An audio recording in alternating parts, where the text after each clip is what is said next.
All right. Good evening, everybody. It is November 4th at 5 o'clock. I want to welcome you to the Land Use and Zoning Committee. We are going to go ahead and get started here with introductions to the left. For the first time, I'm first. Hey, Rockman Johnson, District 14. Reginald Gaffney Jr., District 8. Good evening, Rory Diamond, District 13, The Beaches. Joe Carlucci, District 5. Good evening, Raul Harris, District 11. Randy White, District 12. Terrence Harvey, Office of General Counsel. Susan Kelly, Planning Department. Erin Abney, Planning Department. Casey Cox, Planning Department. All right, and committee members, we're going to welcome Mr. Harvey for his first meeting up here with us on the front row. That's right. That's right. So he's got an easy one tonight, so we'll take it easy on him. And now we also want to welcome Jackson Mincer. Come on and stand up. This is our page tonight. Sophomore at Tocoi Creek and good cross-country runner from what I've heard. He woke up at 4 a.m. this morning to go to a meet out in Lake City or something. So yeah, that's an early morning. Thank you for being here and helping us out tonight. All right, with that, Councilman Johnson. Yes, sir. You're recognized. Hey, thank you, Mr. Chair. Very quickly, as we begin to start, congratulations to our page. So glad that he's here. And I wanted to see if Mr. Harvey could give us his idea on the Salem Amendment. I'm looking at it here, and I was wondering if he had anything he wanted to add for it. Thank you. Go ahead, Mr. Harvey. We'd love to hear from you on that. I've watched enough of these meetings. No such amendment exists, so. Don't worry, you're yeah. We had to.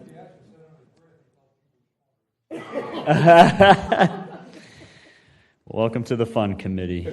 It's fun when we can have fun. All right, item number 1, 2025-172 is deferred.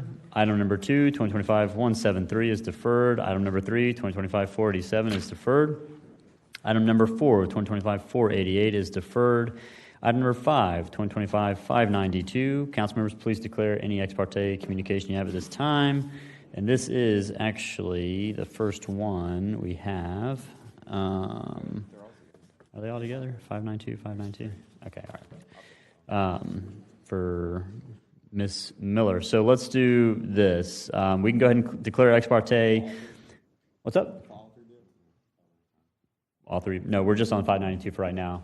But so what we're going to do on this one, just for the audience, we received a request for a deferral, but it came in a little bit late, and I know Councilmember Gaffney had a meeting previously with the applicant, had another one before this meeting. So we just want to get a feel like what's going on with this. So we'll hear from you, Ms. Miller, and then kind of share what the options are. But first, let's go ahead and get the ex parte, if anyone has it, and then we'll go to the staff report and public hearing. So, Councilman Gaffney, ex parte, you're recognized. Thank you through the chair. I rise to declare ex parte. I just had a meeting at approximately, I think at 3:30 with Randy DeFore, former councilwoman Randy DeFore, at Sus, who you'll be hearing from a few minutes ago. I also met with Ms. Sus and a couple of the neighbors last week who is in opposition at city council meeting, who is in opposition to this bill. So I'll make sure everything get filed with legislative services. All right. Councilmember White, you're recognized. Yes, sir. I'll declare ex parte. I've received 6 or 8 emails, and over half of them was in support, and several was in opposition, and all has been filed with legislative services. All right. Thank you, council members. With that, we'll go ahead and get a staff report. Thank you, Mr. Chair. This is the conventional rezoning ordinance 2025-0592 for a property located at 7126 Garden Street. This application is seeking to rezone approximately 1 acre from commercial residential office, so CRO, to RLD 60 in order to allow for the keeping of horses on the property. There are 2 companion applications. One is for a zoning exception to allow for the use of the horses on the property, and then also an administrative deviation for a reduction in the required lot size. All 3 applications would be needed in order to allow for the horses on the property. The subject property is located on the south side of Garden Street, where the surrounding area is predominantly rural character and low density in nature, where the predominant use is single-family dwellings situated on larger lots. The property owner intends to only have 3 horses, and those horses are required to be kept fenced in a fenced-in enclosure. Staff has reviewed the request and finds that the proposed rezoning is consistent with the comp plan with the existing land use category of RPI, where RLD 60 is a secondary zoning district within that land use category. We find it furthers the goals and objectives of the comp plan by maintaining adequate land designated for residential uses, which can accommodate the projected population. This rezoning would be considered a downzoning, removing some commercial and multifamily residential uses, development options, which would be consistent with the established pattern of development along Garden Street, where, again, the primary use is single-family residential. So because of these reasons and those in the staff report, we forward a recommendation of approval for the rezoning request, and then the zoning exception and lot area reduction will be reviewed in the following bills. The application was heard by Planning Commission on September 4th, where there were 2 neighbors, property owners for 7100 Garden Street, who spoke in opposition to the request. The department did receive letters of support from the other surrounding property owners, and you have a copy of those letters in front of you. The concerns from the neighboring property owners centered on the adequacy of the property size for keeping of the horses and the potential for odors associated with the use and the close proximity to their residence. The commission expressed concerns regarding the reduction in lot size for the AD and the number of the proposed horses on the property, and the commission ultimately voted unanimously to deny the application. Okay, thank you so much. With that, before we go to the applicant, Councilman Gaffney, do you want to just speak and share some of your thoughts? Okay, go ahead. Okay, thank you, through the chair. I want to file additional ex parte. I also received a call from former Councilwoman Brenda Priestley-Jackson as well yesterday, and I also visited the property, I think like a month ago. I'll make sure we get those dates, and I'll make sure everything gets filed with legislative services. So thank you for that. In terms of this legislation, I'm definitely in favor of the rezoning. However, I do have some concerns. We're still in the public hearing. Okay. So Okay, you want to close it? Okay. Yeah. So this is what I want to do, just to kind of feel out the whole situation, because we've got 3 options here tonight. And Ms. Miller, if you want to go ahead and come up, you'll have 3 minutes to speak. Are you here? Yep. All right, come on down. So just for the, hold on. Yep. We did open the public hearing. So, Ms. Miller, basically where we're at right now is there's a request to defer. There's a, Councilman Gaffney kind of said in the agenda meeting previously, he didn't think that was necessary. He had another meeting with you after that. So there's 3 options. You can convince us to defer it, you can withdraw it, or we can vote on it.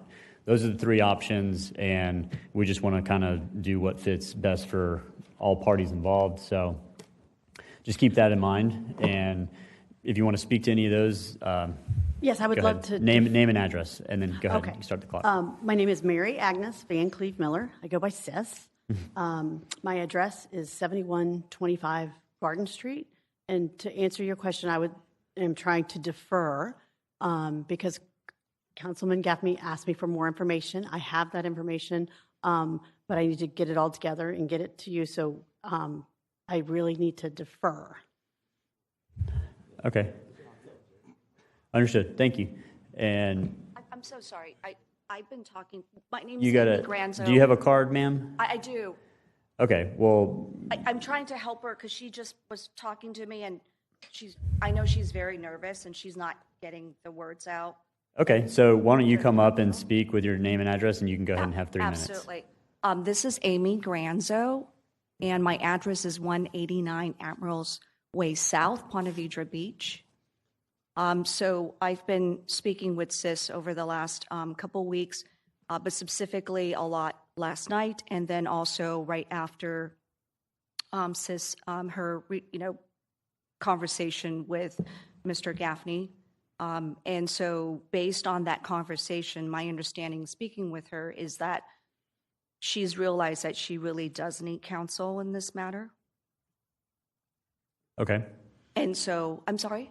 No, no, it's fine. You can keep going. Okay. We'll hear from the committee in a second. Okay, and so when we were speaking right outside of this meeting room, that's what she had expressed. And she had expressed that she did not raise this particular issue with Mr. Gaffney or you, Mr. Colucci, in terms of her request for a deferral. And so I told her that was my recommendations for her to say that first. Mm-hmm. So that would be clear as to why she's asking for a deferment is based on the fact that she does need counsel at this point, based on the conversation with Mr. Gaffney that happened this afternoon. Okay. Thank you so much. Okay. Councilman Gaffney Jr., do you want to speak at this point, or do you want to go through the rest of the cards? So this is where I'm at. Thank you through the chair. I mean, in fairness, I think we've been going through this, I think, for like the last 3 or 4 months. I think this was filed back in August the 12th. I think right now it's November the 4th. So it's going on 3 months. Me and Ms. Sus, we have probably spoke maybe the 5 to 10 times. We have asked for certain information from Ms. Sus, and we haven't received it. We just recently had a conversation, and we still don't have that information. I'm very concerned about this project. My biggest concern is that if we defer this, we'll be going into the new year talking about this project. Like I said, it's already been since August. I really just want to deal with it. Like I said, she'll probably get a lawyer, then we'll have to have another community meeting. Then next thing you know, we'll be going to 3 or 4 different meetings. And I'm not sure. I have gave her fair enough time to provide that information. I just don't want to continue to drag this along. That's my biggest thing. You know, she stated this clearly that she don't have all the information needed. I mean, if we was to vote tonight, we go deny it because it's some major concerns that could cause some environmental issues. So right now, I just want to go ahead and vote with it, get it out the way. Like I said, if we defer it, we'll be here the next year. And I just think, you know, I have gave her adequate enough time to get that information to deal with it. Okay. May I speak now? No, ma'am. I'm sorry. Okay. When do I speak?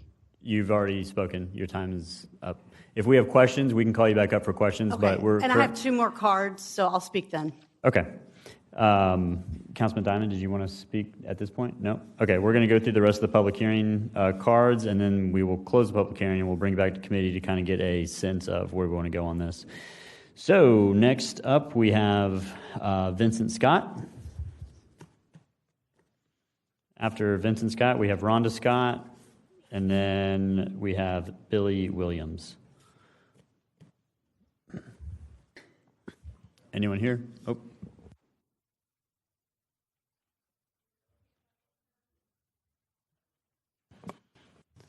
I'm sorry, is Vincent Scott here or no? Yes, he's here, but... Doesn't want you to speak? Do you wish to speak? Yes. Nope. Oh, yeah, sure, she can speak first. Go ahead. Name and address, please. Okay, Rhonda Scott, address 7100 Garden Street, Jacksonville. I'm opposing 0592. There's existing illegal use and possible precedent for allowing additional noncompliance. The subject property is already being used illegally prior to the approval of any special use or zoning relief. Granting this bill would effectively reward a code violation, creating a dangerous precedent where property owners may disregard zoning laws, establish prohibited uses, and later seek to legalize them. Although the municipal code was given permission by the planning department, such action undermines the credibility of the city's zoning enforcement process and compromises public confidence in the fairness of code compliance. The intensity of the proposed use is incompatible with surrounding single-family residences, and approval would represent an over-intensification of use inconsistent with the city's comprehensive plan. The applicant maintains another parcel across the street, which is already zoned appropriately. The existence of this alternative demonstrates that the current request is unnecessary to enjoy reasonable use of the property. Approval of this request can invite similar petitions from other small lot property owners seeking to introduce agricultural uses into residential areas. This is inconsistent with the city's stated goal of preserving community health, safety, and welfare. Thank you. All right, thank you, ma'am. And next we have Vincent Scott. Come on down.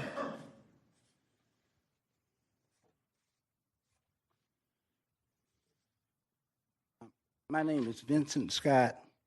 I live at 7126 Garden Street, the house right next door to this property. 7100, excuse me. I'm living there with the horses now. We have owned this land for 22 years. And I think the applicant just bought it, the property, 2 or 3 years ago. And now all of a sudden, she already owns 5 acres of horses across the street. So she just bought this, and she wants to bring her horses across the street on the residential side. Across the street is already zone rural. I think it's unfair. On this side of the street, we're residential. Always been residential, been there for the last 22 years. And just because you want to, I just bought the property 3 years ago, but I want to bring them over here because they're my therapy horses. And got so many people to come in and support, say, oh yeah, she's good, she can do that, man. She's a good horse, trainer, a good horse keeper. But it's not fair to us. I don't want my property to decrease. The city's, it's a city's statute, what is it, 656.41, states that horses and ponies are kept for private riding use only, and the minimum lot area shall be not less than 1.5 acres. That's the Jacksonville statute. She has 3 horses on 1/2 acre because the lot is 1 acre, but half of the lot is a house. You're talking about 1 horse for 1.5 acres, and you got 3 horses, and it's right next to my house. I could care what the other people think because their houses are not back there where the horses are. That's where my house is. My house is in the back.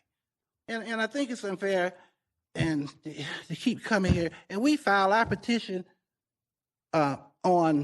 in May of this year, per the city inspector who told us to file. And then we're going through all of this, and the lady don't even have enough room for 1 horse. And we got so many people come in, and we can't fight all the friends who don't even live around there about writing letters. I'm not going to go to nobody write no letters because I'm the one who the horses who they affect because they're right in front of my house. So I wish you all deny this, and I wish we can get this over with because I've come down here for about 20 hours trying to get this settled. Thank you. All right, thank you, sir. Next we have Billy Williams.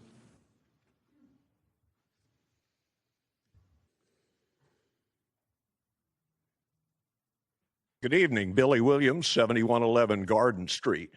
I have owned my 3-acre lot at 7111 Garden Street since 1982, almost 45 years. I also own my residence immediately north of 7111 Garden Street in the Waterbrook Falls subdivision, a 260-home development that opened 20 years ago. I am president of the board of directors of the Waterbrook Falls Homeowners Association and have been since 2012. The applicant, Ms. Van Cleve Miller, seeks to rezone her 1-acre property at 7126 Garden Street from CRO to RLD 60. Her plan for 7126 Garden Street is both consistent and compatible with the character of the area, a balanced mixture of old-line rural Dinsmore and modern single-family subdivision homes.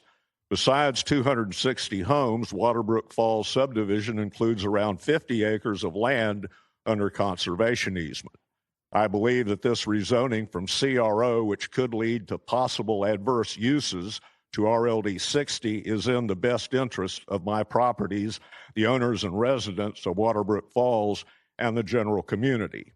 Our sensitivity to adverse issues or uses of non-residential zoning has been heightened by the controversy surrounding the Belvedere fuel terminal last year.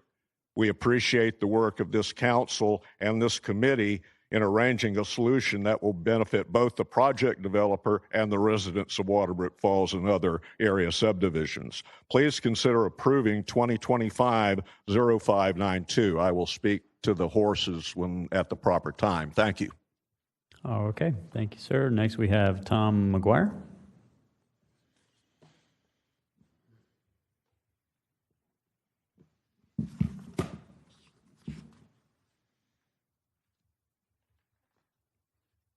Good evening.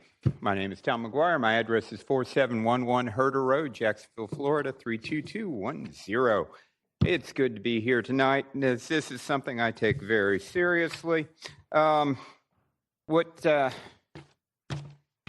asking for tonight is just for you to approve the status quo. The horses have been there for some time. The horses, as it was just admitted, are across the street. So there's really the smallest of differences between horses across the street and horses on the other side of the street. The applicant has already spoken with the state about it. She's been found complying with state standards.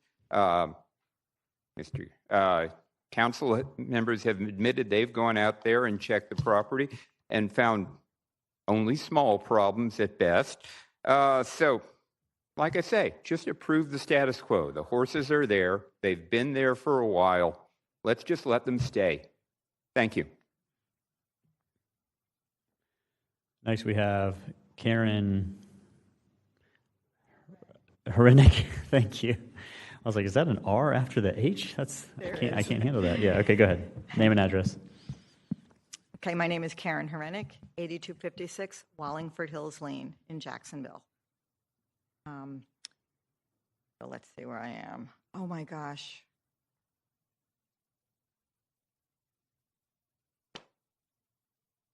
Okay. Sis Van Cleve Miller has devoted her career to helping children with special needs through therapeutic horseback riding at the North Florida School of Special Education. She cares for her animals responsibly and follows the state good practices for small farms. The property is rural, has safely housed horses before, and she has been quick to respond to any neighbor concerns. This is a modest, responsible request that supports a lifelong community contributor and maintains the character of the area. Please vote yes. And I also want to mention that they were talking about the property value going down. Well, her property is now a commercial property. So if they were to put a business on that property, that's going to change the dynamics of the residential property to begin with. So horses on that property would be a lot nicer than having maybe a 7-Eleven or something there. Just saying. And I also have a letter from a friend of theirs. Am I allowed to read that as well? A letter that came to us from a woman named Laura Watts. Stand by. Hold on one second. Pause the timer. No. Mr. Harvey? Nope. Okay. Sorry, you cannot. Okay. Well, thank you for hearing me. All right. Thank you, ma'am. Next, we have Catherine Bauman. Bauman? Catherine, are you here? All right. Does not wish to speak. Is in support. That's why you're not. Okay. Robert Van Cleve supports. Does not wish to speak. So with that, we're going to close the public hearing and we'll bring it back to committee, kind of get a sense of where we want to land this plane tonight. Committee members, if you're in the green room, we'd love to get you back up here so we can have a full course. Go ahead, Councilmember Gaffney, talk to us. Thank you, through the chair. So I support the rezoning. The rezoning is to change it to RLD 60. I do have a few concerns about the additional bills. So I support the rezoning, which we own now. I just have some concerns about the additional legislation that's coming up. Now, the issue is that we could potentially rewind this bill I don't know, if we support this, but we don't support the other bills, how that look. So that's my issue. But I do support the rezoning. So she's rezoning to RLD 50 right now. The neighborhood is pretty much RLD 50. Got it. Okay. All right. That's good information. And if there's any other committee members in the queue, I'll just go to one quick thing. Mr. Harvey, how would it work if since there's kind of three of these traveling together, so to speak, but they're not really companions necessarily. There's a there's a rezoning, then they go straight into a zoning exception, then they go into administrative deviation. So what happens if we approve one and not the other, and then or approve this one and the next one and not the last one? Like, it seems like it's all for the end product, right? The end product of the horses being allowed to be there. So talk to us about that, and then we'll see if there's any other questions on this. Sure. So if you were to approve the rezoning, she would be downzoned to an RLD 60.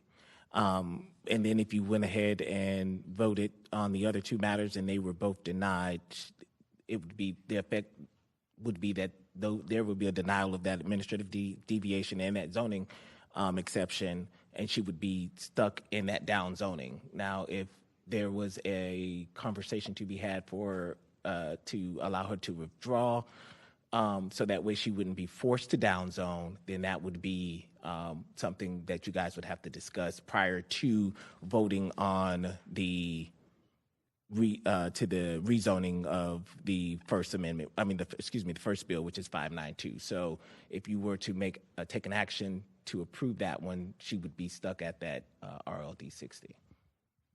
Okay, understood.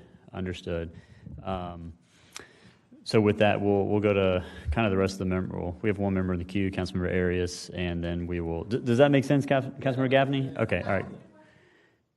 No, you can't. Sorry. We can ask you a question, and perhaps someone will. But for now, we're going to go to the queue. Councilman Arias, you're recognized. Thank you, Mr. Chair. I do have a question for OGC. Right now, it's currently CRO, looking at potentially a RLD 60. If it passes to RLD 60, what's going to happen to the actual properties that are currently zoned as CRO? Are they going to be out of compliance, or, no? No.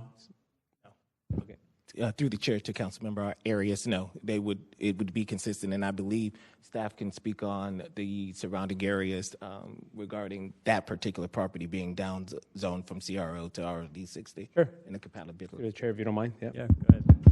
Through the chair to Councilman Arias. So yeah, if this is rezoned to RLD 60, it wouldn't affect any of the other surrounding properties. They would still keep their entitlement rights for doing commercial uses. This property, so 7126, would then just lose those commercial potential uses and only be allowed to do the uses under RLD 60, which is primarily single-family dwellings. Perfect. All right.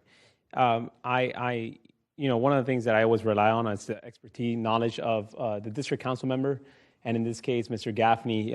As you stated, I'm one of those individuals too that enough is enough. You've had going on 3 months now of these conversations.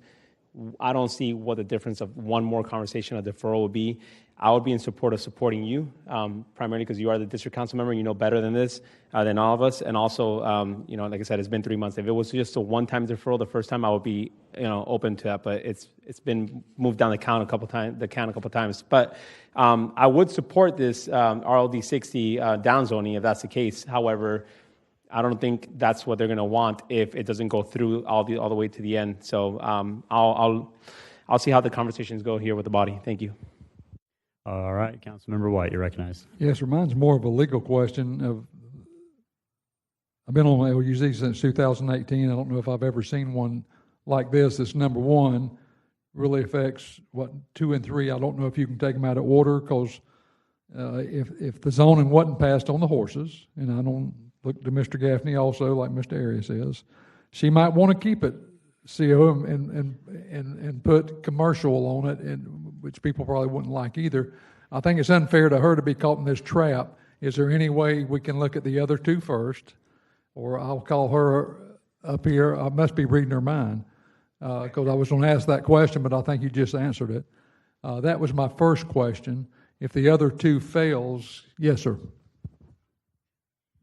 So if you wanted to if you were to vote on this first one, and it went through, and then the other two were to fail, you would be able to do a motion for reconsideration on this issue if you wanted to provide her an opportunity not to lose the downzoning. But to provide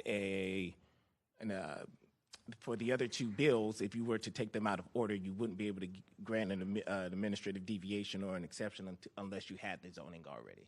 Right. Okay, I don't know if it's a question or a request. If that happens that way, and I understand, I would put to reconsider, and I hope that would get support.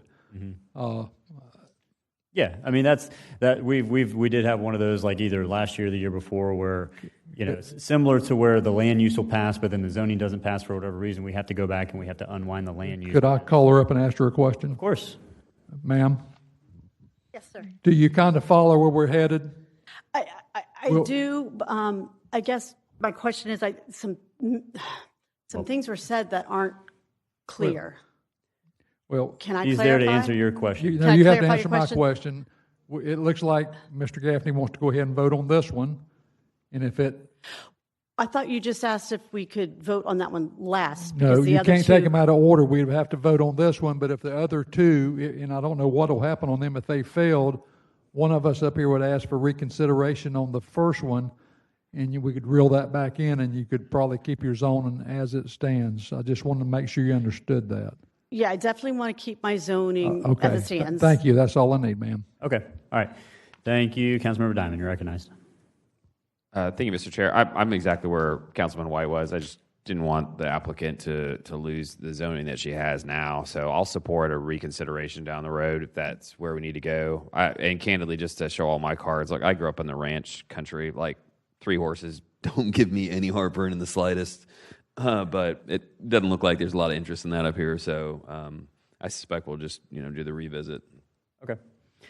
All right, we have no other speakers in the queue, and I believe the bill, have we moved the bill? I don't think we moved it. We need a motion and a second on the bill.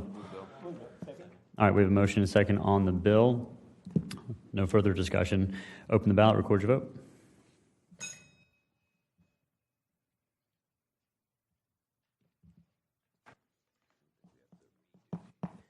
Four yeas, 1 nay. All right, by your action, you have approved 2025-592. All right, and next we will go to item number 6, which is the zoning exception. Just hand me the, okay. 2025-593. Council members, please declare any ex parte communication you've had at this time. Councilman Gaffney, you're recognized. Thank you to the chair. I rise to declare ex parte. I met with Ms. Miller and Randy DeFore in my office at 3:30 today. I also received a call from Brenda Priestley Jackson yesterday asking me to support. I also visit the neighbor's property. I don't have the date on me, but I'll make sure you get filed with legislative services. Thank you. Councilmember White, you're recognized. Yes, sir. Same ex parte as the previous bill, and all of them will be filed with legislative services. All right. With that, we will go ahead and open the public hearing and get a staff report. Thank you. This is the companion zoning exception, ordinance 2025-0593, which is seeking to allow for animals other than household pets, specifically 3 horses, within the RLD 60 zoning district. The subject property, again, is located along Garden Street, which is primarily developed with single-family dwellings, where the immediate surrounding lots are larger in size, approximately 1 acre or larger. Staff has reviewed the request and finds that the proposed use is consistent with the comp plan to allow for the keeping of horses within the RPI land use category, which is allowed as a secondary use. We find the use to be compatible with the existing contiguous lots, as similar equestrian uses are present on neighboring properties, which are zoned RR acre and do allow for horses by right, which further demonstrates compatibility. Allowing the property owner to keep the horses on the property will not create environmental impacts inconsistent with the health, safety, and welfare of the community that currently exists, which does have a more rural feel with larger lots and existing equestrian uses. So because of these reasons and those in the staff report, we forward a recommendation of approval. Again, this application was heard by Planning Commission on September 4th, where there were 2 property owners adjacent, 7100 Garden Street, who spoke in opposition. Again, the concerns were the lot sizes and the odors from the horses. Commission had the same concerns, and they voted unanimously to deny the zoning exception application. All right. Thank you so much. With that, we will go to our speaker cards. First, we'll go to the applicant, Ms. Miller. And again, for all the speakers out there, just keep your comments directed to the zoning exception, and that's pretty much it. That's what we're having right now. So go ahead, Ms. Miller, whenever you're ready. My name is Mary Agnes Van Cleve Miller. I go by Sis. Thank you for letting me address my 3 requests. I work at the North Florida School of Special Education. I teach therapeutic horseback riding there to challenge children. When my husband was diagnosed with aggressive form of cancer, we bought the property at 7126 Garden Street for me to retire there with 3 of my older retirement therapy horses. A previous owner had 3 horses living on this land, and according to her, it was without an issue. I put a carport up for shelter for the horses, and one of my neighbors complained to the city. I asked Mr. Scott where he would like the shelter to go, and he told me out in the middle of my pasture, so I paid to have somebody come, and I promptly moved that to be a good neighbor. I am now seeking to change my property from commercial to residential, allowing up to 3 horses. Mrs. Scott mentioned that I was doing this illegally. No, I got the citation. I have been in constant contact with Officer Collins, updating her on what's been happening. I am not doing anything illegal. I am an honest person, and I'm a rule follower, so I just needed to clear that up. So in the wild, so addressing horses on this property, in the wild, horses need 1.5 acres to live on the land. I am feeding them twice a day, so they do not need that amount of land. So it's not something that they're lacking. They're happy and healthy. When Mr. Gaffney talked to me today, he mentioned that I had ample time. I have not had ample time to address that. I have had the city out, and I have had the state out. When the city came out, Stephen came out. He said it was workable, but he wanted the state's opinion on it. I am now a member of the Small Farms Best Practices program, and I talked to Kelly Johnson from there, and also I have forwarded that information. Since we met this afternoon, I got with them and have forwarded that both to you, Councilman Carlucci, and to you. So you do have all their information, and I was told that that is legally binding and that's all they should need to do is to give you that information. And I have my member number, which is all in that information that was sent to you before this meeting started. So once again, I feed my horses twice a day. They do not need 1.5 acres to be on. The horse experts have come out and approved that. They've addressed that there is not a watershed area, and she pointed out that I'm not even near the St. Johns River, and the only water that's on my property is from a spring, a natural spring that runs through the 2 properties next to me, my property, and it used to run through Mr. Scott's property. So thank you. Okay, thank you so much. Next we have Amy Granzow. This is Amy Granzo. I believe that the committee members have already received my support letter. My daughter is actually one of the students who's been receiving therapeutic horse riding lessons from SIS for the last 4 years. She is a wonderful teacher. She teaches disabled children and very challenged special needs children like my daughter, and I've seen her with her horses. I know nothing about horses except I'm wearing some cowboy boots tonight, and that's all I know about horses. But I do know that she deeply cares for these therapeutic horses. They are all retired horses. They're not running around. I mean, they're, walking slow, and they're very gentle. They're very nice horses that deserve a place to retire, and I know Sis will be providing them a fantastic place, and she takes very good of the care of the horses.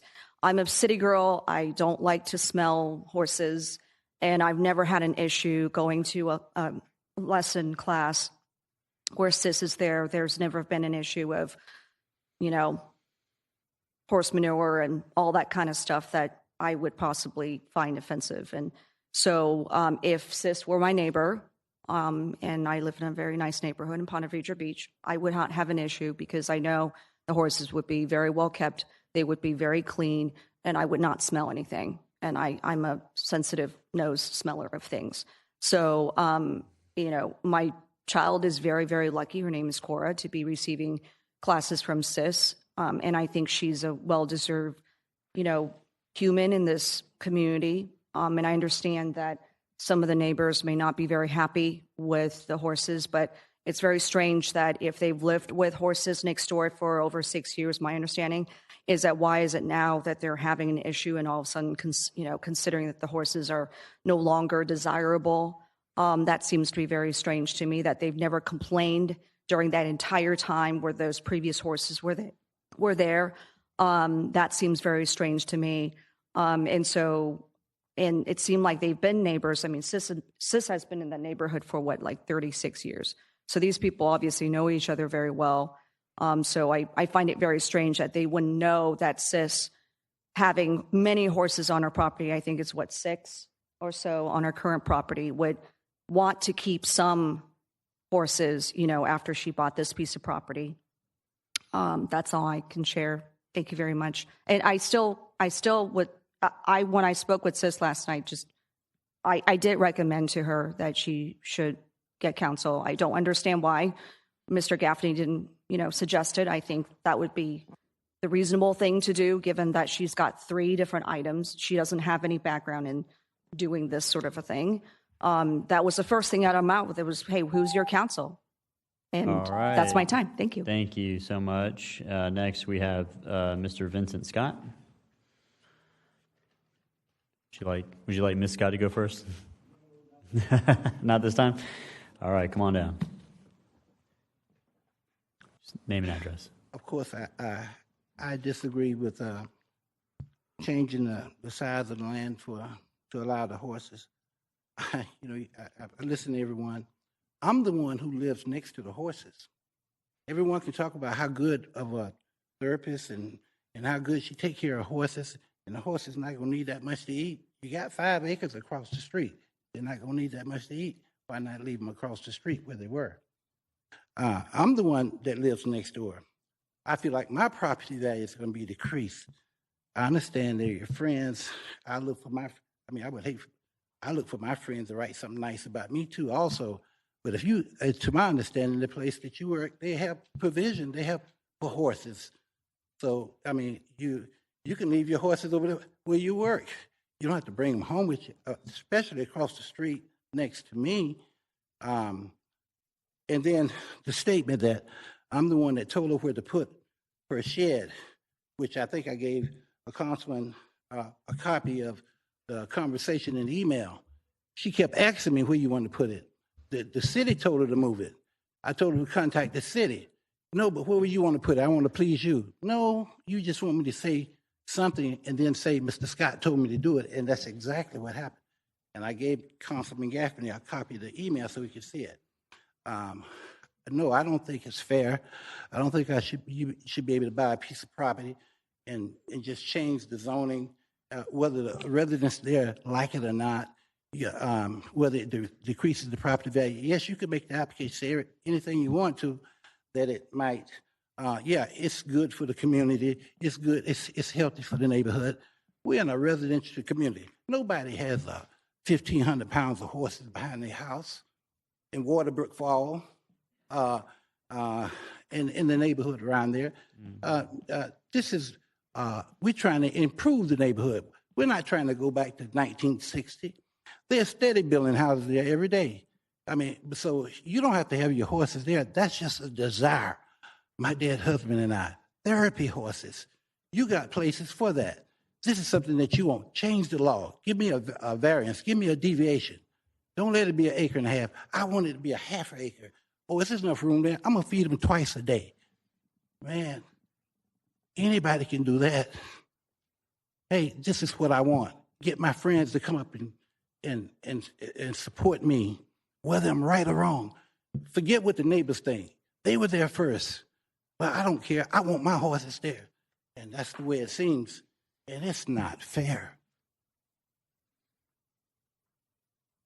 Okay, thank you, sir. Next, we have Rhonda Scott.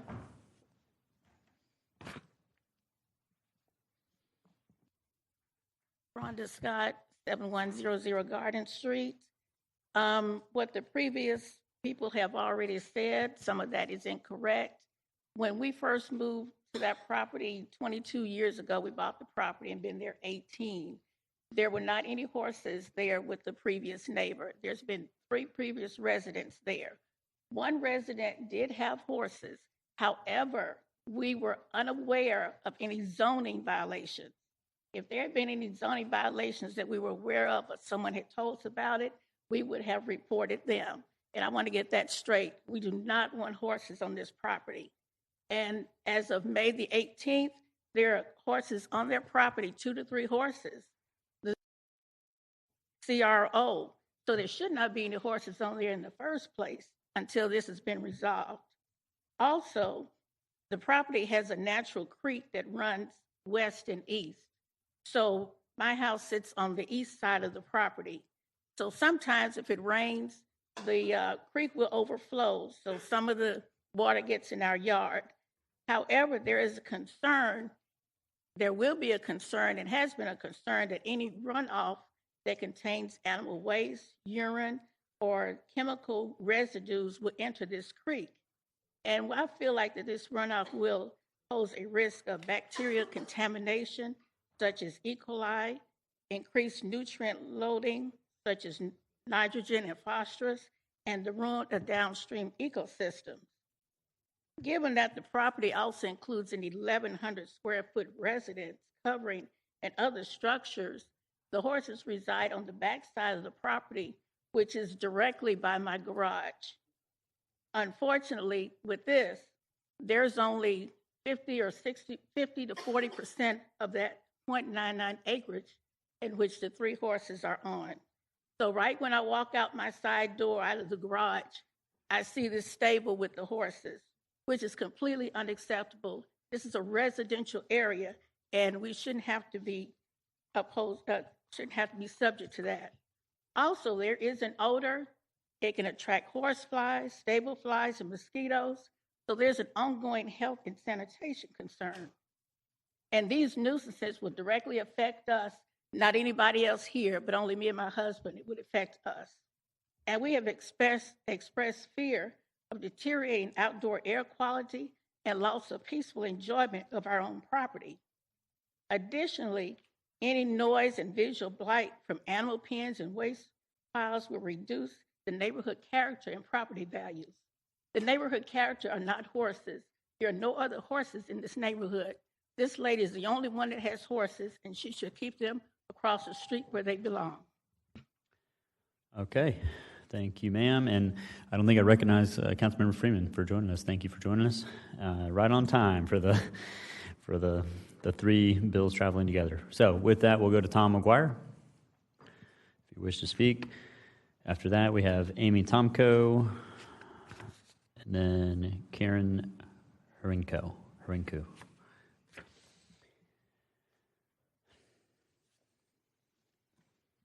Good evening, Tom McGuire.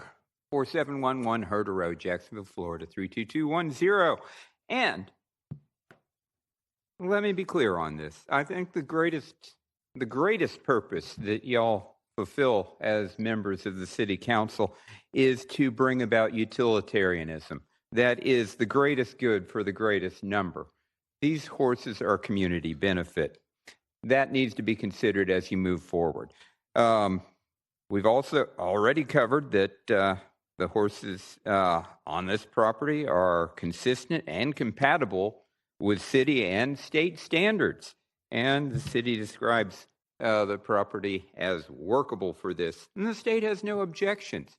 So I don't see why y'all should have any objections either.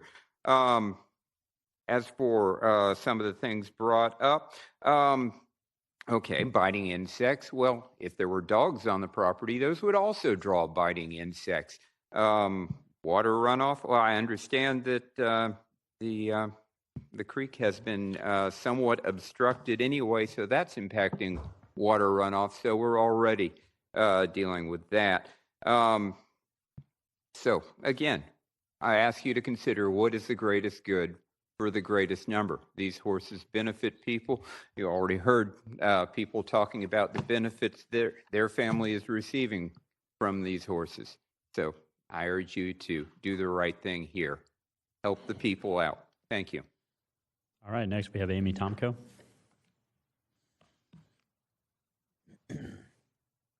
Good evening. My name is Amy Tomko, 3775 Feather Oaks Drive East. I'm here to show my support for Ordinance 2025-0592, 93, and 94. These horses are well cared for. I volunteer and work at the school and work with the children with these riding program for the disabled children. And SIS always has the best interest of the animals and the people in mind because they're well cared for.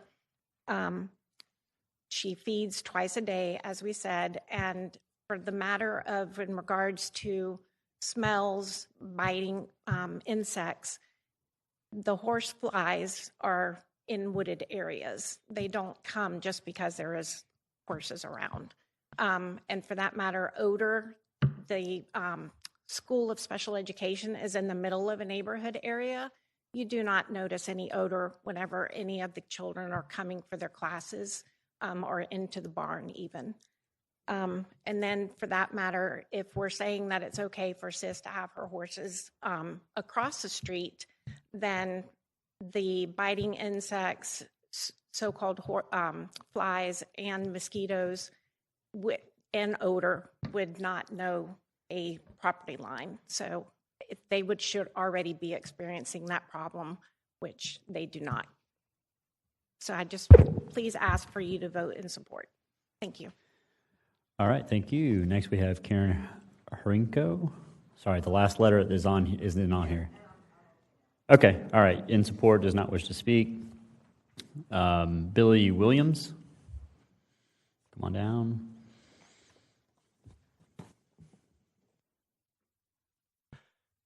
Billy F. Williams, 7111 Garden Street.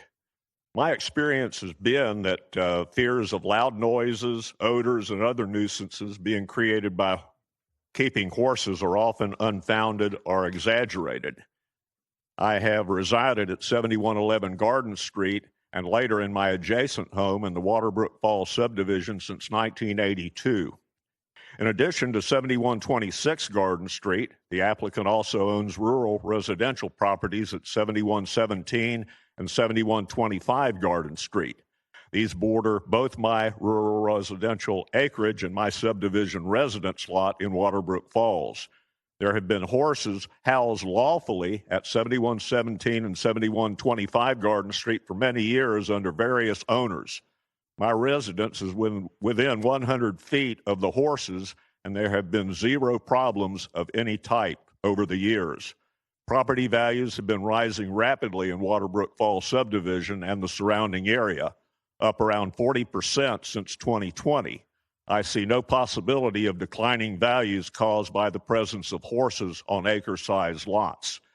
Ms. Van Cleve Miller is a very conscientious horse owner. Her animals appear well-fed and cared for. She donates her time and animals to helping those less fortunate among us. She has a proven track record in housing horses with no negative effects to those living nearby. In summary, my properties completely border her acreage on the east and north. Several homes in the Waterbrook Falls subdivision border her acreage on the west. During my 14 years as president of the Waterbrook Falls Homeowners Association Board of Directors and chairing many meetings during those years, I have heard no complaints about odors, noise, or other problems originating from her property. I recommend approval of 2025-0593. Thank you. Thank you, sir. All right, next we have Catherine Bauman, does not wish to speak, is in support, and Robert Van Cleve does not wish to speak, is in support. With that, we'll close the public hearing and bring it back to committee. All right, we have a motion and a second on the bill. Committee members, now would be the time to kind of ask your questions, air out your thoughts. This is the exception for the RLD 60 zoning that we just approved. So I've got a few comments for myself, but I definitely want to hear from as many committee members as possible. Mr. Gaffney, we'll go ahead and start with you. You're recognized. Thank you, through the chair. So let me say this. I love horses. I'm pretty sure we all do. I don't want to make this about horses. If we deny this bill, it's about horses. It's not about horses. It's about the zoning exception. My biggest concern about this legislation is a creek is flowing from the applicant yard to the neighbor's yard, which means if a horse was to use the restroom for whatever reason, some byproducts of the horse, it flows into the neighbor yard. That was one of the reasons why the Planning Commission denied this piece of legislation. That's one of my biggest issues. I brought that before Ms. Miller's attention an hour ago, and she immediately said, well, I need to defer it. My only thing about that, if you deferring it, we just going to continue to drag this on for weeks. This been an issue for like the last 3 or 4 weeks, this whole creek that's flowing.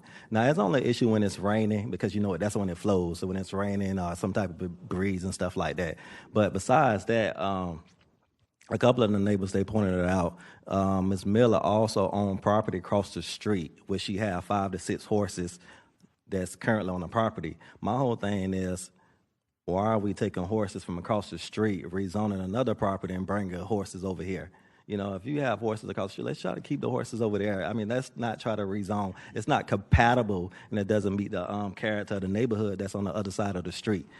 So, like I said, the environmental issue, that creek, that's a major concern. And then, like I say, this administrative deviation, this exception, it haven't been an exception on this side the last 5 or 10 years. Is very inconsistent, and where this neighborhood is going on this side of the street is inconsistent, and where this area is going at. So, as you can see, it's PUDs.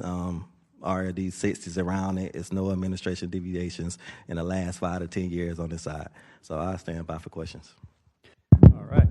Councilmember Diamond, you're recognized.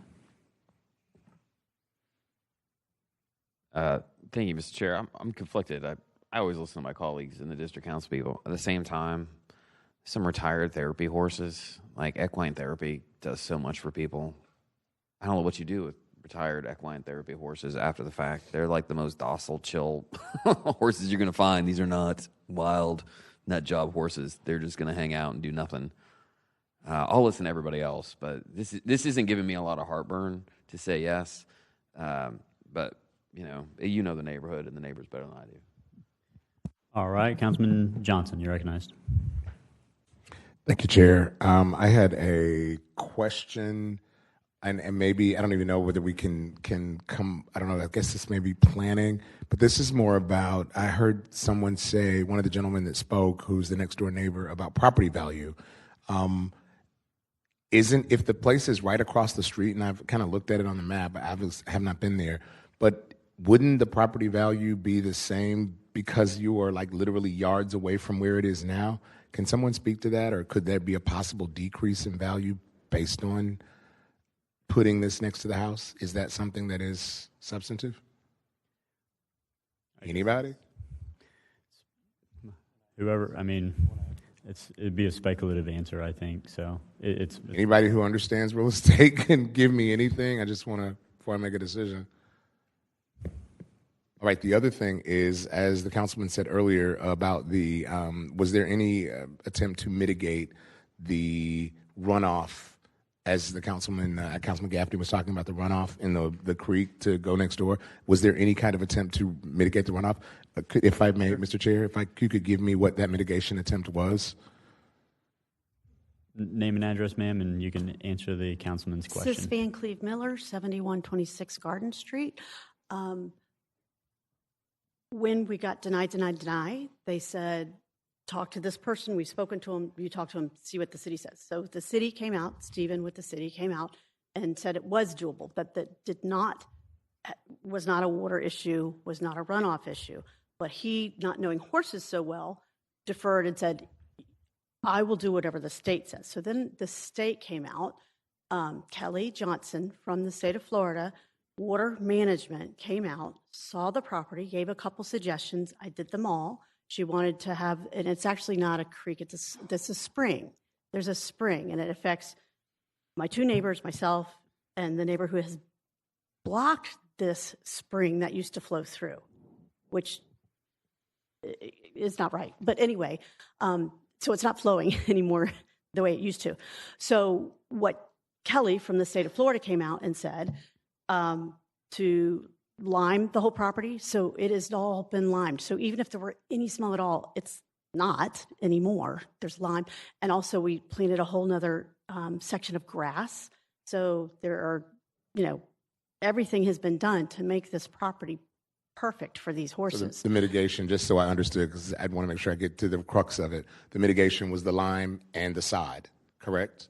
Yes, and then we also there was some vegetation around where the spring water went, so I cut that out too. Thank you for that. Yes, Does anybody? And I did send all the information, and I'm now a member of the best practices. So, Councilman Gaffney, when you say you're concerned about that, the state of Florida has looked specifically at runoff. We got to stay on the question. Okay, that's right. So they looked at specifically at runoff. I understand, because I have limited time. Sure. Thank you.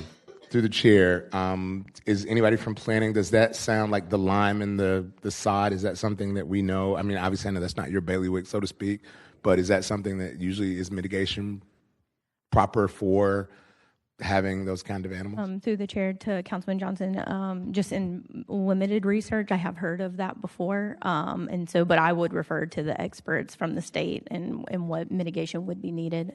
Okay, I'll listen to my colleagues. Thank you, and thanks, Sis, for the feedback. All right. Councilmember Arias, you are recognized.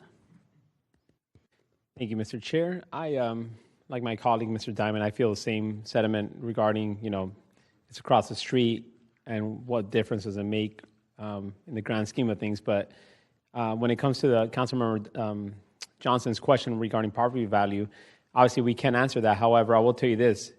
It will directly affect the neighbors, literally right next door to this property.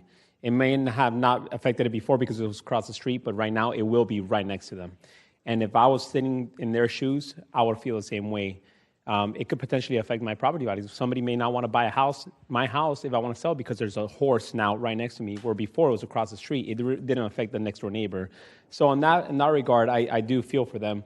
The second part is that the way I see it is, while they've been good neighbors, and they are still good neighbors, they've been there for, decades across the street, and now to have them come across the street to this new part, it just doesn't work that way in my world, and any world, any scenario, because at the end of the day, what's been grandfathered in before doesn't mean that it should be grandfathered in automatically if it's moving across the street or wherever the case is. That's the reason why there's the term grandfathered in.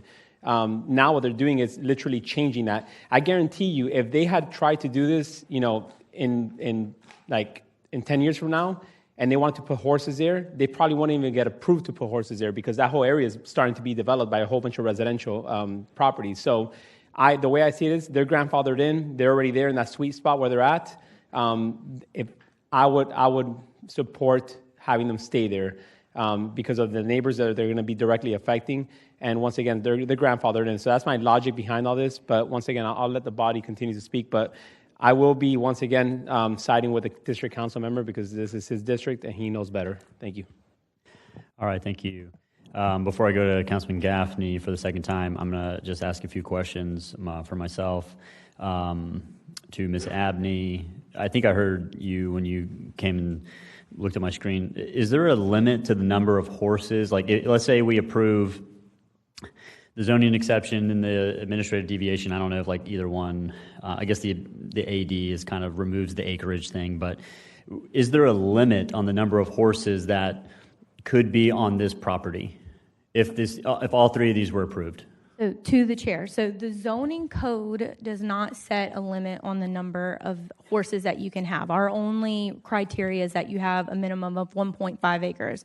And that it's fenced in and for private use, but we don't limit the number of horses.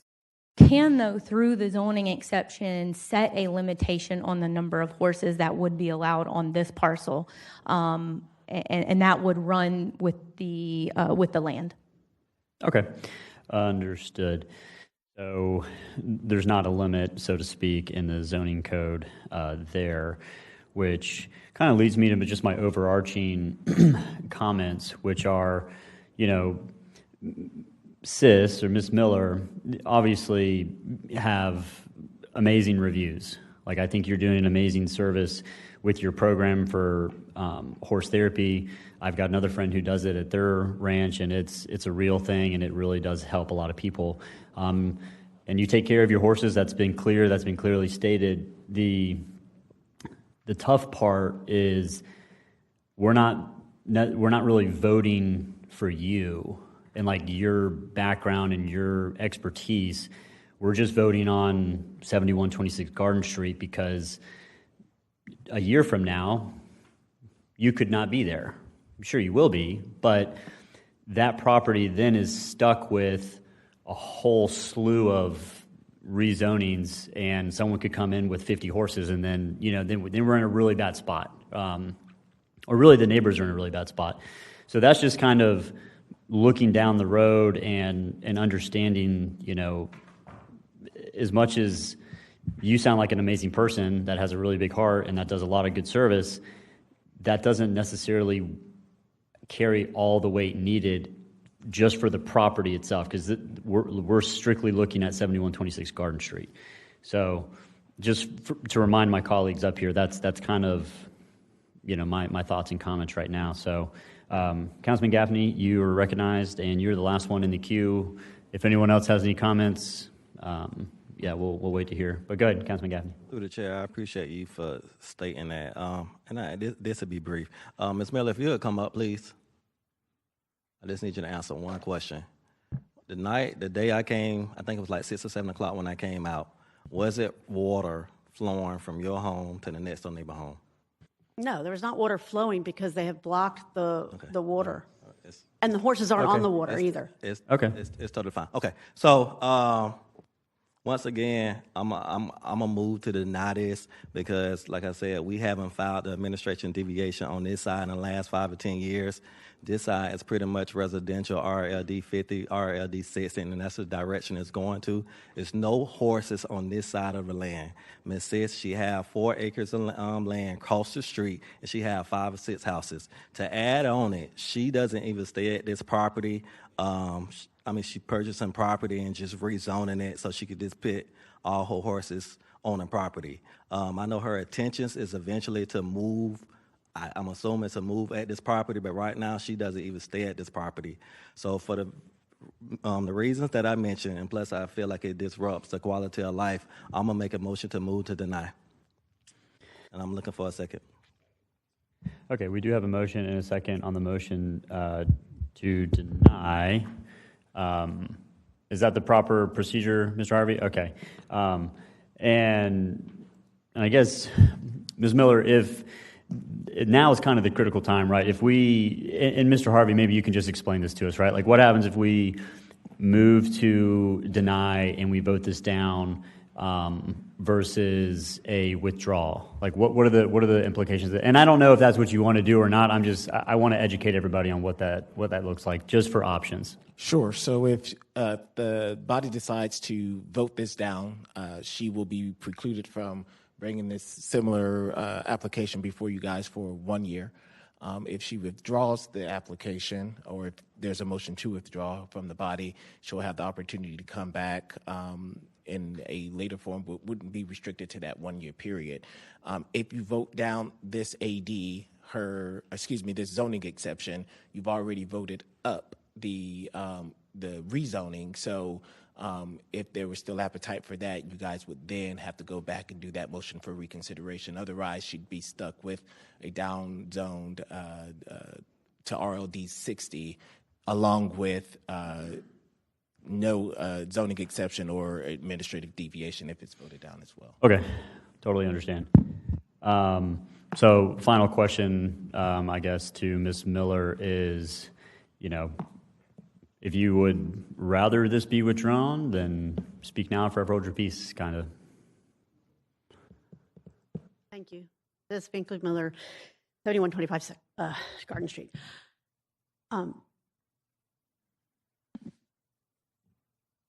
Do you understand the procedure we're in? You either have to, if you ever did want to bring it back, because I know you're thinking moving and everything, if we deny this tonight, can't come back with any applications for any of this for 12 months.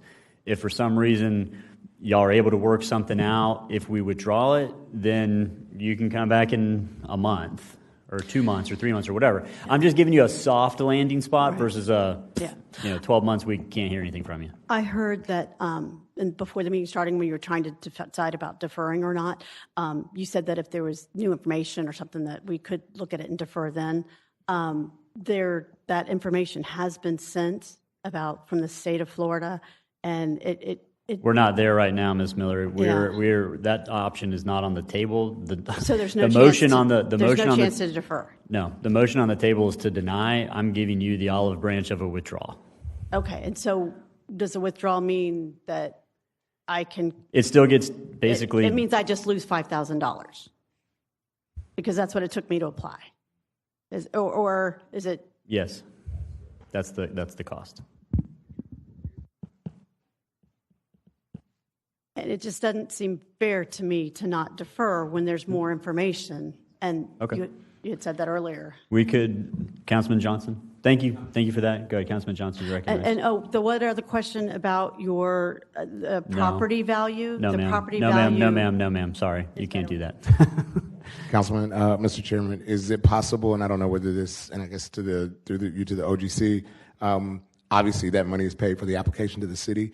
If she withdraws, could she then still be able to use those fees for that future application since she does want to do the property? Is that possible? If you got through the chair to Council Member Johnson, if you guys were to vote to withdraw the application or the bill, you could return the fees would be the option that she would have, or you guys would not return the fees. Those are her options. Got it. All right, so basically where we're at is, Ms. Miller, we could vote to return the fees to you, and I think there's an appetite, I think there's a consensus up here to do that. So basically with the posture we're in right now, we need to have the motion to deny withdrawn, make another motion to withdraw, correct? Because we have a motion and a second on the table right now, which is to deny. To deny, correct. So we need that removed. I make a motion to withdraw. Withdraw your motion. Withdraw my motion. Yeah. Okay. And return the fees. Okay. Motion and second on the motion to withdraw with the return of fees. Correct? Okay. All right. All in favor of the withdrawal with the fees returned? Is that a ballot vote? Or is that a... Yep. All right. On the ballot. Man, that was quick down there. Rebecca, good job. Look at that. 7 yeas, 0 nays. Okay, so by our action, we have withdrawn 2025-593 with the return of fees. So with that, now, council members, we need to go back to item, All right, we have a motion and a second to reconsider 2025-592. Yeah. All right, we have a motion to withdraw and a second. Do we need to... To the chair. Are we on 594 where you guys are now withdrawing that application? Or no, sir, we went back to 592, the original zoning. And there was a motion for reconsideration and a second on that. It was okay. All right, all in favor of the reconsideration signify by saying aye. Any opposed? All right, the motion carries. All right, we have a motion and a second to withdraw and the return of fees. Open the ballot, record your vote. 7 yeas, 0 nays. By your action, you've withdrawn 2025-592 and with refunded the return of the fees. All right, we already did 6. 7 is the administrative deviation. Same thing. Because you would have to do the same thing, open it up, and you can give her the opportunity to withdraw. But if you have speaker cards, you would need to open the public hearing on that and take that. Even if we're withdrawing it. You have to. Okay, if you're going to withdraw, then yes. If we're going to withdraw, then we have to go through all the public hearing? No. Okay, all right, understood. Okay, great. Do we just need to get confirmation from the applicant that we want to withdraw? It would be nice to have that on the record. Yeah. Okay. Ms. Miller, once she's done.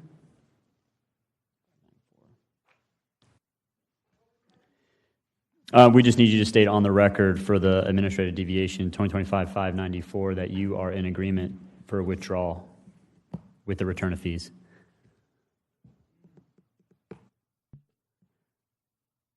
That's what we did on the last two. It's Okay. I do feel that I've been treated unfairly and not justly, but yes, withdraw.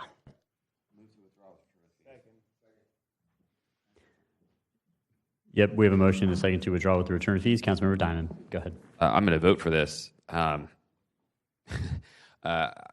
Just going to say, I get how you feel. You're about to lose, and you couldn't bring this back for a year, and it would have cost you the money, and you have to pay again. So telling you somebody who liked your position, this was a very kind and generous result for the committee, and I'm just speaking for them, that I wouldn't go out of here feeling totally burned. I'd feel pretty good that I got my money back, and I get another whack at it if I can figure it out. All right, thank you for that, Councilmember Diamond. And yes, I think for the past 2.5, 3 years, we've only returned fees like one time. So for what it's worth, thank you. We appreciate that. All right, so with that, we have a motion second. Yeah, go ahead, Councilmember Gaffney. And thank you, committee, for supporting this initiative. But I want to say this to Ms. Miller. Like I said, this been going on for 3 months. We have talked at least 5 to 10 times.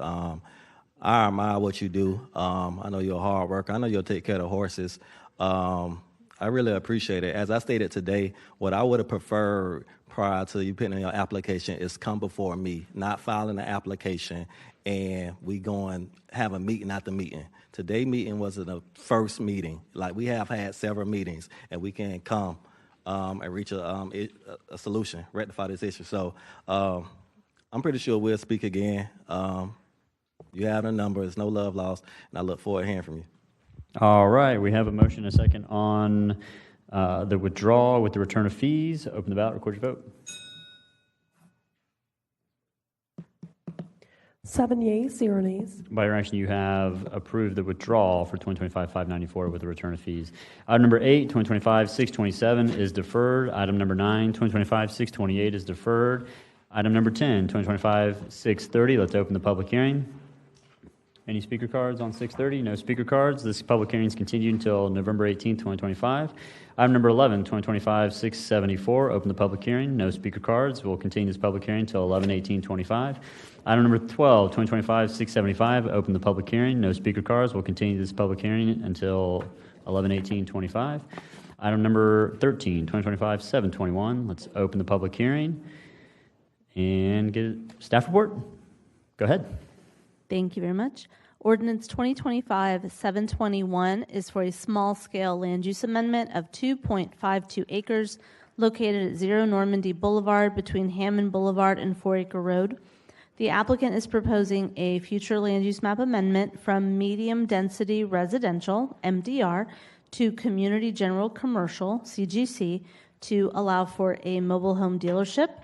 In 2022, the land use of the subject site was changed from CGC to MDR, and the applicant now seeks to revert the site to its previous land use designation of CGC. Plan amendment requests for new CGC designations are preferred in locations which are supplied with full urban services, but a roadway classified as a collector or higher, and which are located in areas with an existing mix of non-residential uses. Normandy is an FDOT principal arterial roadway, and both Hammond Boulevard and 4 Acre Road are collector roadways. The site has centralized water and sewer services. The section of Normandy Boulevard is a corridor predominantly consisting of lands designated as CGC and MDR, and the proposed amendment to CGC promotes a compact and compatible land development pattern of commercial uses and is a logical extension of the CGC that abuts the site on 3 sides. So for these reasons, and as outlined in the staff report, the Planning Department recommends approval. The Planning Commission heard this item at their October 23rd meeting and forwards to you a recommendation of approval with a vote of 6-0 and minimal discussion. Thank you. All right, we have one speaker card, Jared Martin. Come on down if you wish to speak. Good evening. My name is Jared Martin, 8981 South State Road 228. I just wanted to say my goal and my plan here is to open up a modular dealership. I own other manufactured home dealerships, and my plan is to set up 10 or 12 modular homes, build garages and carports, and give another option for affordable housing. Modular homes are considered single-family dwellings, single-family homes, and appreciate in value just like site-built homes do. And we're excited to get into the Jacksonville area. So I just wanted to come tonight and tell you thank you so much. I appreciate you hearing me out. All right, great. All right, Thank you. Stand by. We have one question. Councilmember Diamond, you're recognized. A couple years ago, I authored our accessory dwelling unit legislation. Obviously, people are using modular homes for that. Please check out our legislation for ADUs because right now they're not being utilized very well, and it's a untapped market here in Jacksonville. So you might be able to sell some of those. Yeah, thank you, sir. It's right. tough because you have to have you just have to have all the pieces and all the people. So we're super excited. Thank you. I'll definitely check that out. All right, Councilmember White, you're recognized. Yes, sir. I'd just like to see him in the green room after this vote. Okay. I have not talked to him before now. I just know the area well enough that I'm in good shape. I'd just like to talk to him after the vote. Okay, understood. So, you heard that? After we vote on this, Councilmember White would like to see you in the green room, which is Absolutely. right that door right over there. Yes, sir. All right, we're going to go ahead and close the public hearing and bring it back to committee. Second. Motion and second on the bill. No discussion. Open the ballot. Record your vote. 7 yeas, 0 nays. By your action, you've approved 2025-721. Item number 14, 2025-722. Council members, please declare any ex parte communication you have at this time. Seeing none, let's open the public hearing and get a staff report. Thank you. This is the companion conventional rezoning ordinance 2025-0722, which is seeking to rezone 2.5 acres of land from RMDD to CCG2 in order to allow for the retail sales of newer used mobile homes on the vacant parcel. Property was previously zoned CCG2 and they rezoned RMDD back in 2022, so they're just seeking to revert back to that original designation. Subject site is located along Normandy Boulevard, which is an FDOT principal arterial roadway, where the surrounding area along Normandy Boulevard is heavily commercialized. Staff has reviewed the request and finds that the proposed rezoning is consistent with the comp plan. With the land use category of CGC, we find it furthers the goals and objectives of the comp plan by encouraging new non-residential projects to be developed in designated nodal and corridor development areas. Given the development pattern along Normandy Boulevard and similar zoning districts, the proposed rezoning to CCG2 would be consistent and compatible with the surrounding commercial uses. So because of these reasons and those in the staff report, we forward a recommendation of approval. Application was heard by Planning Commission on October 23rd. There were no speakers in opposition and little discussion, and they voted unanimously for approval. All right, thank you so much. Same speaker, Jared Martin. He's obviously... Oh, is he here? Did he go in the green room? No, he's right here. Okay, sorry. I was like, okay, appreciate that. Yep, go ahead, sir. Name and address. Jared Martin, 8981 South State Road 228, McClinney.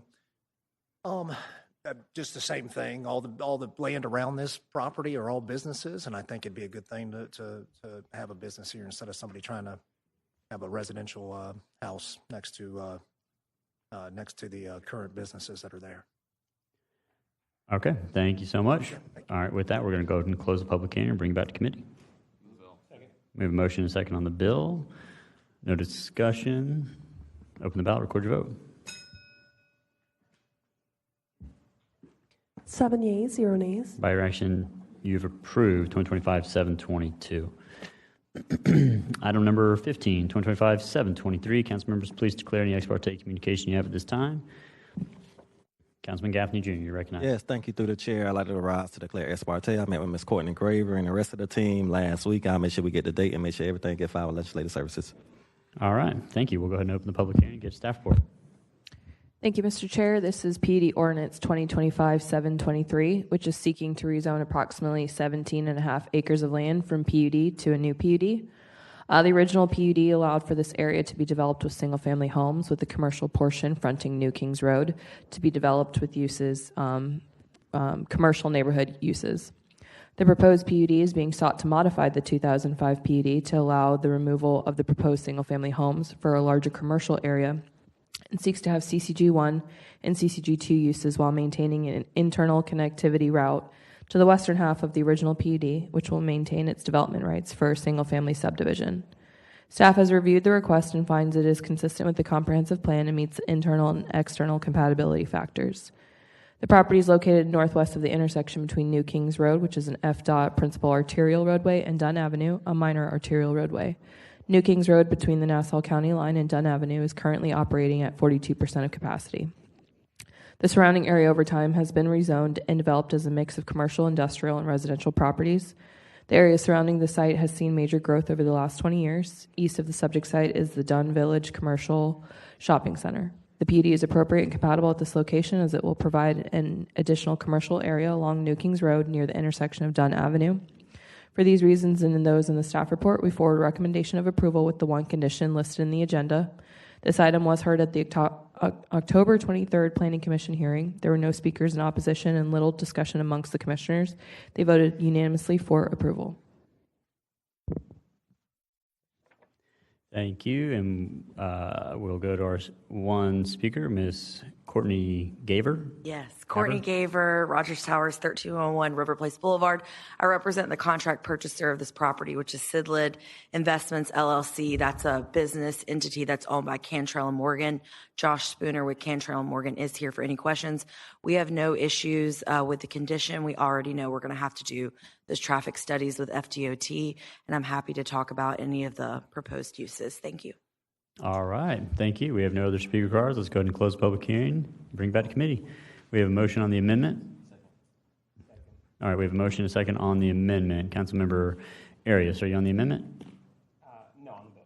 Okay, so we have a motion and a second on the amendment with the condition. Do we need to explain that, or are we good? Is everybody good on the amendment? Are they good? All right, all in favor of the amendment, signify by saying aye. Any opposed? The amendment carries. We have motion and second on the bill as amended. Councilmember Arias, you're recognized. Thank you, Mr. Chair. Ms. Courtney Gaver, is that your name? Yep. What exactly is going on here? What kind of business is it going to be? Is it a restaurant, I'm assuming, or? No, it's actually, so this is a bubble plan. We're pulling out 17 acres of the original PUD that was approved in 2005. That original PUD was mostly a single family residential, and then there was about 5 acres of commercial that included CN uses, as well as a convenience store and I think retail strip mall. And so essentially what this PUD has done is it's pulling out the upland acres of that original PUD and pushing it all to commercial. And so the PUD specifically updates basically the new CN uses as they exist in 2025. We've also pulled in some compatible CCG1 uses, and then there's only one use in the PUD text that's CCG2. It's a service station for major automotive repairs, so like an RPM Automotive or a Midas. So Cantrell Morgan is starting to do pre-leasing now, so we don't know exactly who our tenants are going to be, but we would assume it could be like a convenience store on one of the parcels, drive-through fast food restaurant on another, potentially some storage. We tried to leave the uses as expansive as possible, so as the market dictates, essentially. Thank you. I only ask because normally when there's a unit like a restaurant or a cafe trying to get a waiver of exception for alcohol on premises or whatever the case is, they come to us. We see who that entity is to make sure that they're good stewards to the community. Here, we're essentially doing a blanket across the entire thing. And I'm kind of hesitant on that part. I'd rather know who our users are versus giving you a full exception on all of this. Because then again, once we decide on this, we don't know who's coming. And then neighbors of Gaffney's district may come and oppose, and we can't do anything about it. So I'm not really in favor of this route.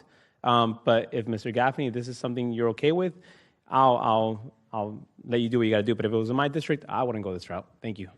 Yeah, so I would just, and I appreciate those comments through the chair. So there is only one church that I'm familiar with that is almost exactly 1,000 feet to the west. That's the Grace Slavic Church. There are many acres of wetlands and also a railroad that runs in between.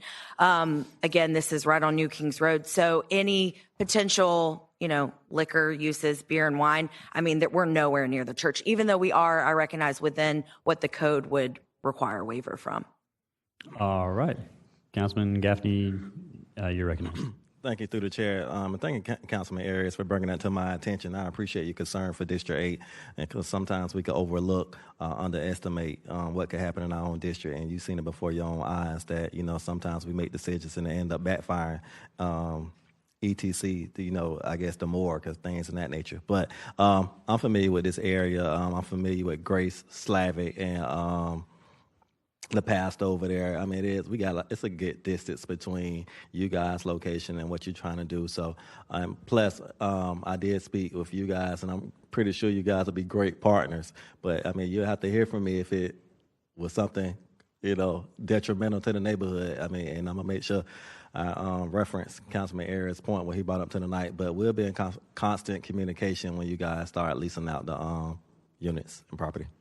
And I would also point out we have a list of prohibitive uses, which would include things like adult entertainment and more unsavory uses, if you will, that could have alcohol licenses. So those are prohibited. All right, Councilman Ayers, you're recognized. Thank you, sir, Mr. Chair. So I will tell you one thing. The reason why I would support it, number one, district council members support of it, but also B, I know Contrell Morgan very well. I was their tenant many years ago. I know the type of uses that they allow. They have a high standard for their tenants. So, I mean, they had us there, so pretty high. But so I definitely feel that they'll do good by your community as well, too. I was just, cautioning the side of error, but they are good neighbors to have for sure. Thank you. All right. With that, we have a motion and a second on the bill. No further discussion. Open the ballot. Record your vote. 7 yeas, 0 nays. By your action, you've approved 2025-723. Item number 16, 2025-724. Council members, please declare any ex parte communication you have at this time. Seeing none, let's open the public hearing and get a staff report. Thank you. This is conventional rezoning ordinance 2025-0724, which is seeking to rezone approximately 1.04 acres from commercial residential office to commercial neighborhood in order to build a convenience store at that intersection. The 1.04 acre parcel is located at 6926 Garden Street at the intersection of Garden and Old Kings Road. Garden Street is collector roadway and Old Kings Road is a minor arterial roadway. Staff has reviewed the request and finds that the proposed rezoning is consistent with the comprehensive plan with the existing land use category of RPI. We find it furthers the goals and objectives of the comp plan by promoting and sustaining the viability of existing and emerging commercial areas in order to support the surrounding residential areas. The property is located at the southwest corner of this intersection, where the remaining lots within that intersection are all zoned commercial neighborhood. The proposed rezoning to CN will be consistent and compatible with the surrounding existing zoned commercial properties. So because of these reasons and those in the staff report, we forward a recommendation of approval. Application was heard by Planning Commission on October 23rd, where there were no speakers in opposition and little discussion and amongst the commissioners, and they voted unanimously for approval. All right. Thank you so much. Councilman Gaffney, do you have anything? Go ahead. Thank you through the chair. And then we'll go to our speakers if that's... Thank you through the chair. It's a busy night for me. And yeah, as you can see, I didn't get a chance to meet with the applicant. So can we table this? I'm going to go in the green room and y'all can go to the next bill and we can come right back to this, okay? If y'all don't mind. Yeah, sure. No problem. We're going to go ahead and table 2025-723. Joel, are you here? Oh, if y'all meet into the green room, please. All right. Mr. Aguilar, yeah. Okay. They're going to meet you in the green room. And we will skip over, this is right. Okay, we're on 16, so we'll skip over 16. We'll table that and keep the public hearing open. 17, 2025, 751, 752, 753 are all deferred. Item 20, 2025, 754, 755, 756, 757, 758, 759, 760, 761 are all deferred. Public hearings are next cycle, which are on 11/18/2025. Yeah, committee members do not make dinner plans after next committee. You will not make them. Yes, enjoy this moment. With that, we'll go to item 28, 2025-762. Council members declare any ex parte communication you have at this time. Anybody? This is page 12, item number 28, 2025-762. Councilmember Ayers, you're recognized. Thank you, Chair. I'd like to declare ex parte. I had a phone call with the applicant this morning talking about the location. It's nearby where I normally frequent. In addition to that, I know the applicant is actually very sick today, so he will not be able to make it in case you have questions. But just wanted to let you know I've already spoken to him, and it's being filed with Legislative Services. Thank you. All right, thank you for that, and I'll declare ex parte. I did receive a text from Mr. Herzberg to let me know he was sick, he was not feeling well, he wouldn't be able to make it, and we'll get that paperwork filed with Legislative Services. With that, we're going to open the public hearing and get a staff report. Thank you. This is zoning exception 2025-762, which seeks to permit the retail sale and service of all alcoholic beverages, including liquor, beer, and wine, for on-premise consumption in conjunction with the restaurant. The subject site is the Harbor Place Shopping Plaza, located at the southwest corner of Atlantic Boulevard and Hodges Boulevard. The zoning exception will be granted to Jerry's Grill, an established restaurant in the shopping plaza. Other uses in the shopping center include an Ace Hardware, Publix grocery store, CVS Pharmacy, Tires Plus, and restaurants that also serve full alcohol. Similar approvals for all alcohol have been granted to other businesses in the plaza, including Chip Shot, which was approved under 2025-519, and Cinco de Mayo, which was approved under E2314. Staff finds the proposed use to be consistent with the comprehensive plan and compatible with the area, and forwards the recommendation of approval.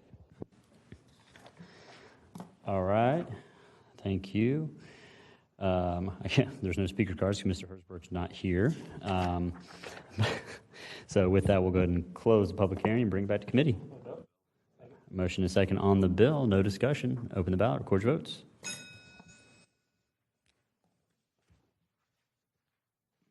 Six yeas, 0 nays.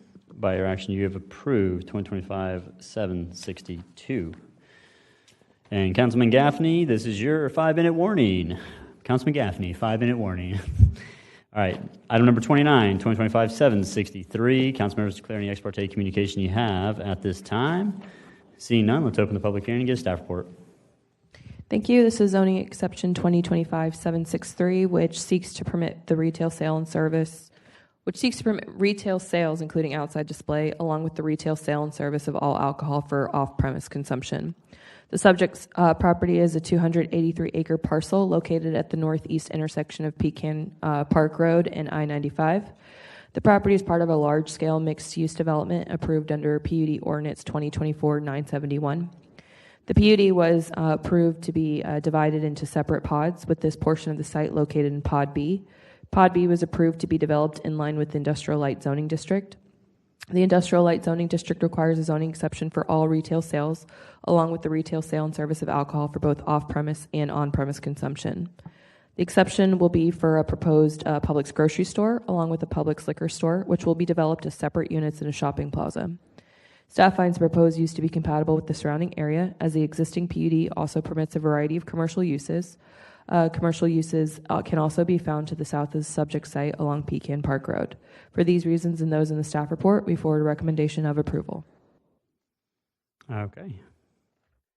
Thank you. We'll go ahead and bring back speaker cards. Blair Knighting. Hey. Go ahead. Blair Knighting with Kimley Horn. My address is 12740 Grand Bay Parkway West, Suite 2350, Jacksonville 32258. Thank y'all. Thank you, staff. We agree with the staff report, and we're here for any questions if you have any. Okay. Thank you so much. Seeing none, we'll go ahead and close the public hearing, bring it back to committee. All right, we have motion and second on the bill. No discussion. Open the ballot. Record your vote.